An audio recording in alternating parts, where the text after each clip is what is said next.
उदालगुरि जिल्लानि मोनसे गोख्रों दखरा आफाद खाग्राबारि दखरा एबसु बिथांमोना रंजालि बैसागु फोरबो फालिथायखौ बिथांमोना दिनै फालिदों आरो बिथांमोना गोदोनिफ्रायनो फालि फालि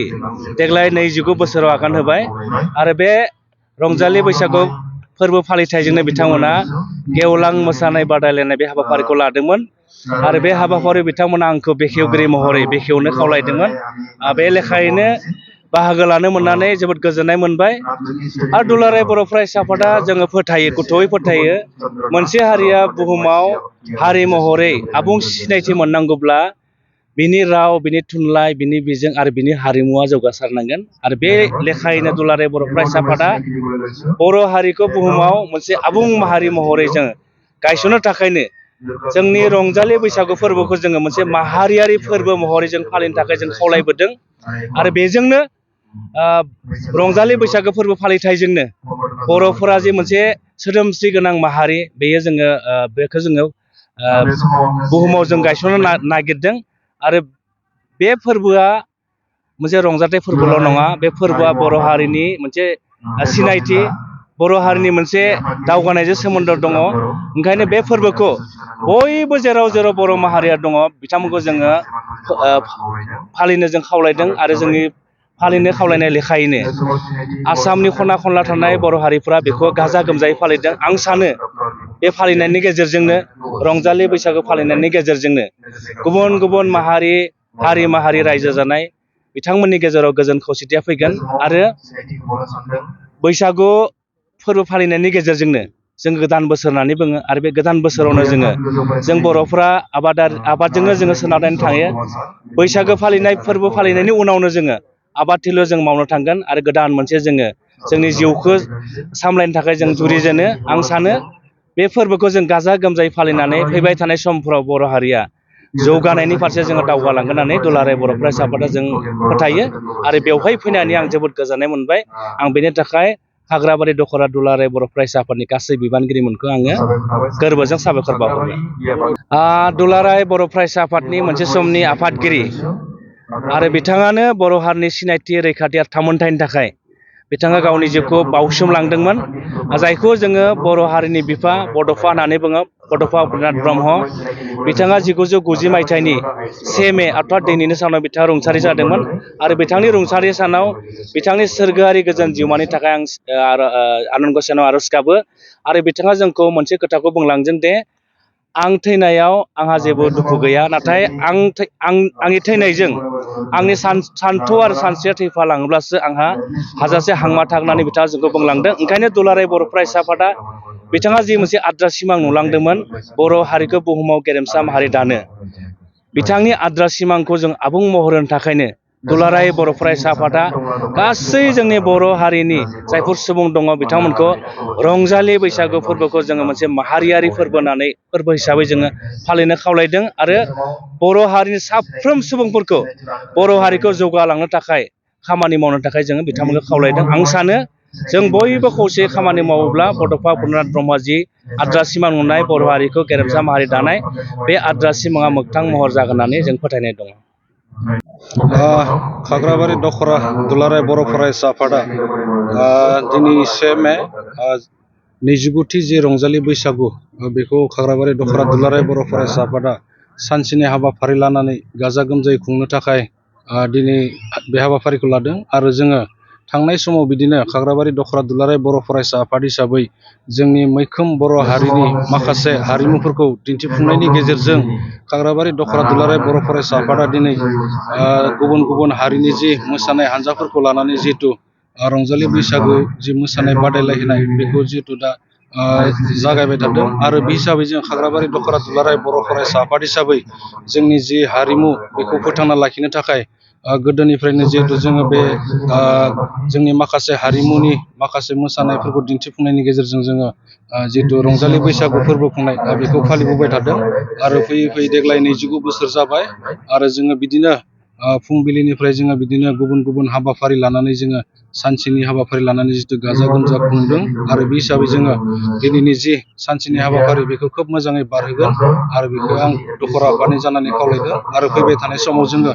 बिदिनो रंजालि बैसागु फोरबोखौ जोङो बिदिनो मोजाङै खुंफुंगोन होननानै आसा खालामो। दिनै बादायलायनाय बे मोसानाय बादायलायनायाव बबे जायगानिफ्राय हांख्रायनानै लाबोदों? जों बिदिनो जोङो बादायगिरि हिसाबै जोङो गासै 9 हानजा बिदि लिंना लाबोदों जोंनि खाग्राबारि हालामनिनो बा खाग्राबारि ओनसोलनिनो जोंहा बिदिनो खासिबारि थाबाय खासिबारि गेवलां मोसाग्रा हानजा आरो 2 नं खाग्राबारि आरो बेबायदिनो जोङो बिदि गलाबाथाबारि आरो नावकाटा टगनकाटा आरो गरायसर थाबाय आरो बिदिनो जोङो गासै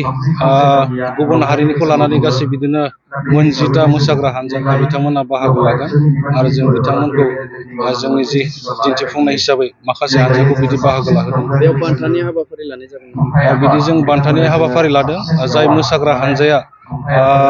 मोजाङै मोसाना दिन्थियो बिथांमोननि थाखाय जोङो सेथि बान्था आरो नैथि बान्था बिदि लाखिनाय जादों। निस्सय दिनैनि साना मोनसे जोंनि रंजाथाव मोनसे सान खाग्राबारि ओनसोलनि गासै रायजो राजाफोरनि मददथिजों आरो जोंनि खाग्राबारि ओनसोलनि माखासे मेलेमजिबिफोरनि मददथिजों खाग्राबारि दख'रा दुलाराय बर' फरायसा आफादा बे बुब्लियाव नैबे समाव खुंगा 29थि रंजालि बैसागु बे खुंनाय हाबाफारिखौ नैबे सोलिगासिनो दङ आरो बे लेखायैनो जोङो मोनसे रंजानाय हाबाफारि हिसाबै जोंबो रंजाबाय थादों। दा हाबाफारि बायदियै सानसेनि हाबाफारि लादों जों खाग्राबारि दख'रा दुलाराय बर' फरायसा आफादा बे सानसेनि हाबाफारियावनो फुंबिलिनिफ्राय एबसुनि फिरफिलाखौ बिरहोनायजों मुंख्लंफोरखौ बड'फाखौ सिबिनायजों लोगोसे जोंनि सोमखोर आरो मिथिंगाखौ साखि दोननानै बा सोमखोर आरो मिथिंगानि थाखाय जोङो बिफां फुलि गायनाय बे हाबाफारिखौबो जोङो लादों आरो मोनसे जोंनि उन्दै फंबाय बिनानावफोरनि थाखाय जों मोनसे इन्जुर लाइसि 3 दानारि मोनसे इन्जुर लाइसि बेखौ जोङो सेबखांदों आरो बे सेबखांनायाव जोंनो गोबां उन्दै लाइमोन फरायसुला बिथांमोना जोंनो खन्थाइ लिरनानै हरदों आरो बेखौनो जोङो मोनसे इन्जुर लाइसि बानायनानै बेखौ जोङो खालामना होनाय जादों सुबिदा आरो बिनि सुजुगिरि हिसाबै जोंहा मोनजिल दैमारि दख'रा एबसुनि लोगो थुनलाइयारि नेहाथारि बिथाङा बेखौ मोजां भाबै साजायनानै बे बुब्लियाव बा बैसागु बोथोराव बे मा होनना बुंगोनो लाइसिखौ सेबखांनाय जाबाय। दा बिनि उनाव जोंहा गेवलां बादायलायनाय मोसानाय बादायलायनाय बे गेवलां मोसानाय बादायलायनायखौ बे समाव सोलिगासिनो दङ आरो बेखौ बेखेवनानै होदों दुलाराय बर' फरायसा आफादनि लोगो गाहाय नेहाथारि दिनेश ब्रह्म बिथाङा गावनि गोबां खस्थ'नि गेजेरजों बिथाङा बे गेवलां मोसानाय बादायलायनायखौ बेखेवना होफैनायनि थाखाय आं बिथांनिसिम साबायखर बावहरदों आरो बिथाङा जोंनो बैसागु बोथोरजों गोबां मोनसे मोजां मेसेज होनायनि गेजेरजों बिथाङा बे हाबाफारिखौ बेखेवनानै गालांदों आरो ओंखायनो जोङो बे समाव बयबो रंजाबाय थादों मोसाबाय थादों जिहेथु गोबां गोजान जायगानि तामुलपुरनि गरायसरनि बुलाजारनि आरो ओनसोलनि गोबां माने बैसागु हान्जाफ्रा बेहाय बादायलायफैदों आरो बेखौ नुनानै जोङो रंजानाय मोन्दों आरो बेहाय गोबां हाजार सुबुंफ्रा बाहागो लानायनि गेजेरजों बे बैसागु मोसानाय बादायलायनाया सोलिगासिनो दङ। बादायलायनायाव बान्थानि बेबस्था लादोंमोन। बैसागु गेवलां मोसानाय बादायलायनायाव जोङो माने फार्स्ट सेकेन्ड पजिशन लाखिदों। फार्स्ट पजिशनाव जोङो 15,000 बिथांमोननो होनाय जागोन आरो सेकेन्ड पजिशनाव 10,000 बान्था बेबायदि बिथांमोननो होनाय जागोन आरो बे मोसानाय बादायलायनायनि गेजेरजोंनो जोङो बैसागु सेंग्रा बैसागु सिख्ला बेखौ जों सायख'नाय जादों। बैसागु सेंग्रानो 25,000 आरो बैसागु सिख्लानो 25,000 बेबायदि जोङो बिथांमोननो रांनि मोनसे बान्था होनाय जागोन आरो बे जोंहा खावलायबावनो लुगैदों जोंहा मोनाबिलिनि 7 रिंगा जानाय लोगो लोगोनो हारिमु बिलिफां आयदा दङ। बेहाय बड'लेण्डनिनो मुंदांखा मेथाइ खनगिरि इलिसा बर' बिनानावा जोंनि गेजेराव फैनानै मेथाइ रोजाबफैगोन। बैसागो गेवलां मोसानायाव देरहानो हायाखै बिथांमोनखौ मा होननानै बुङो?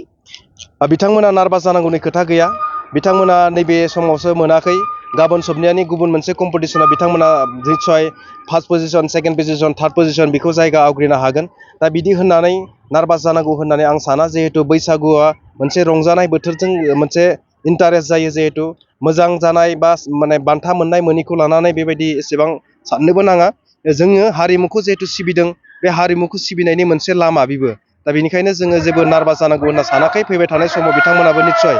बबेबा मोनसे नङा बबेबा मोनसे जायगायाव बिथांमोना फार्स्ट सेकेन्ड पजिशनखौ मोनगोन। जाय बैसागो गेवलां मोसानायाव बाहागो लाबाय बिथांमोनखौ दख'रा आफादनिफ्राय मा होननानै?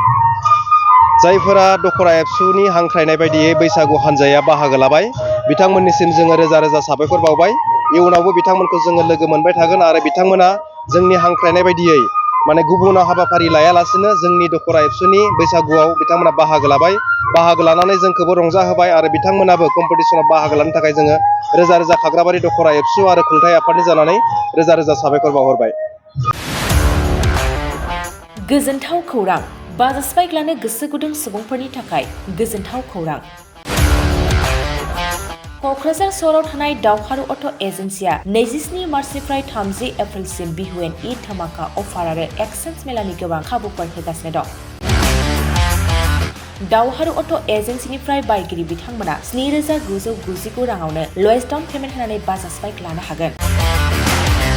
दावहारु अट' एजेन्सि श'रुमजों लोगोसे कारिगाव फेस्टिभ आउटलेट आरो दतमा फेस्टिभ आउटलेट आरो भटगाव फेस्टिभ आउटलेट ब्रान्च श'रुमाव होबाय थानाय बिहु एन्ड ईद धामाका अफार आरो एक्सचेन्ज मेलायाव फैनानै नोंथांनि लुबैनाय बाजाजनि बाइकखौ लांफैनो हागोन।